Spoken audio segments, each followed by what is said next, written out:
I'm back. Where do I begin?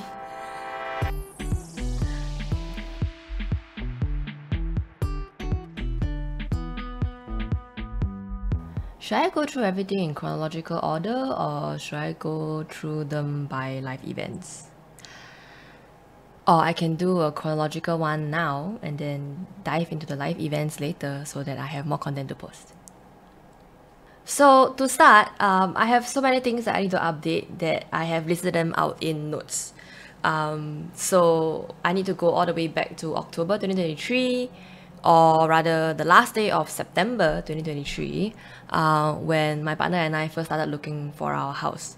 So in Singapore, where I'm at, 80% of the population lives in public housing, and this is something that I only realized after I started this journey myself, that that's actually quite rare. Like in other parts of the world, you don't actually have that big of a percentage of population that stays in government-built public housings. So we call this public housing HDB flats. So HDB stands for Housing Development Board, which is the government body that is regulating all these flats and the regulations and how much loan we are eligible to take, what kind of grants we are eligible to receive, etc, etc, etc. Right? So we also have this exercise that's called the Build to Order or BTO flats, which essentially you ballot for a new development of flats and then wait like 4 to 5 years for it to be built before you can collect keys and move in. So obviously these units are much cheaper because you are balloting for empty plot of land at that point, right? But also it's dependent on where it's located. So if you have a new development that's relatively near the central town business district area, obviously that's going to be a lot more expensive. If you're balloting for a location that is further out in the heartlands, what we call, or near the edge of Singapore, we are really small. So obviously that's going to be cheaper. But obviously the trade-off is the long wait time. You do have to wait 4 to 5 years for it to be built. So because of that, there is actually like an ongoing joke in Singapore whereby like instead of a marriage proposal, you ask your partner if you like to BTO, or in Singlish terms, I BTO my.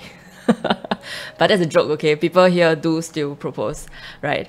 Of course, with this longer wait time, younger couples tend to start this balloting early. So it's also not uncommon that by the time the flats have been built, the couples have already split up.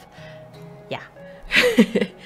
So for me and my partner, we decided that we didn't want to wait so long before having our own place. So we decided to get our house in the open market, which is the new scene you are seeing here.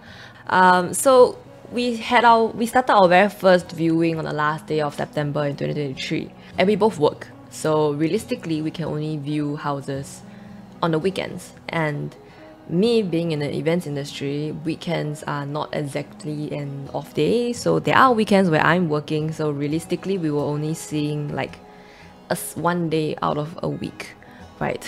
So, but somehow we went through 40 different units.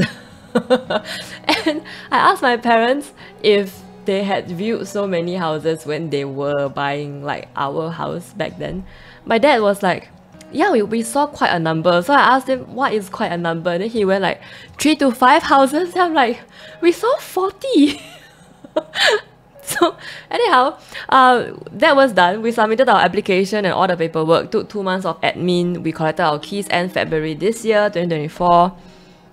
And while waiting, we got our pre-wedding photos done. We got our wedding bands done. We made our own wedding bands. Like actually crafted our own wedding bands from scratch-ish. They gave us like the piece of strip white gold and then we mold it into shape in the size that we want. And then also started searching for interior designer or an ID. I'm not sure if other countries call it the same thing, but we like to abbreviate everything, so it's an ID. And we decided to choose an ID because we are both really busy in our work. Like that it's almost impossible for us to come down and keep tabs on the renovation throughout like a week.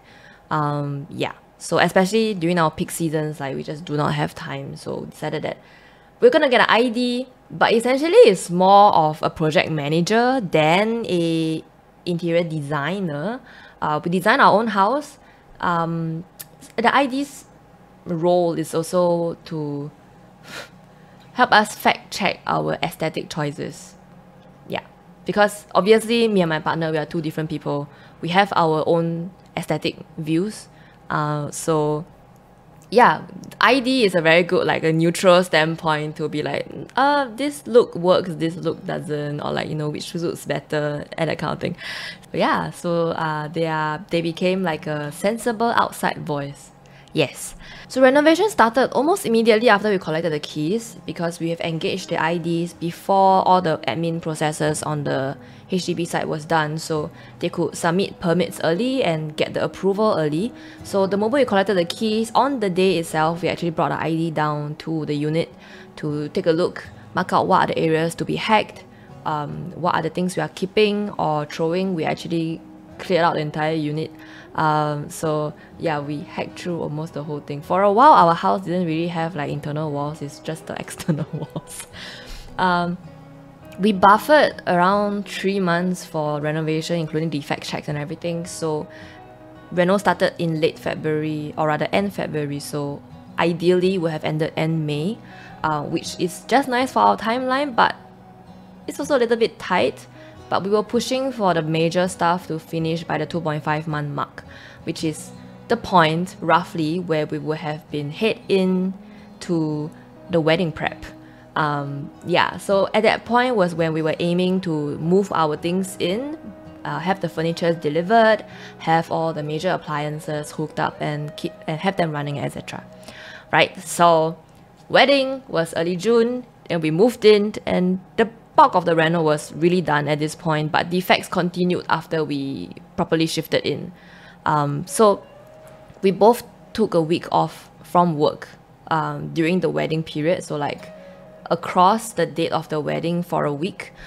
So wedding was right in the center of that week that we took off, so to pack, bring our things in, unpack, and also to settle our cats in. I have 2 cats. One of them you saw running across the video just now. Where is she? She's hiding on a shelf. Yeah, so we have 2 cats. So the idea is we bring the 2 cats in, settle them in, and it's gonna be quite stressful for them because it is a very new environment. And also we take the time to clean up the house from all the renovation dust and everything. Right. So right after my off ended, I went straight into another big project, which is the National Day Parade, or NDP. So Singapore's National Day is on the 9th of August, but I think what we have here is a little bit different from everywhere else in the world.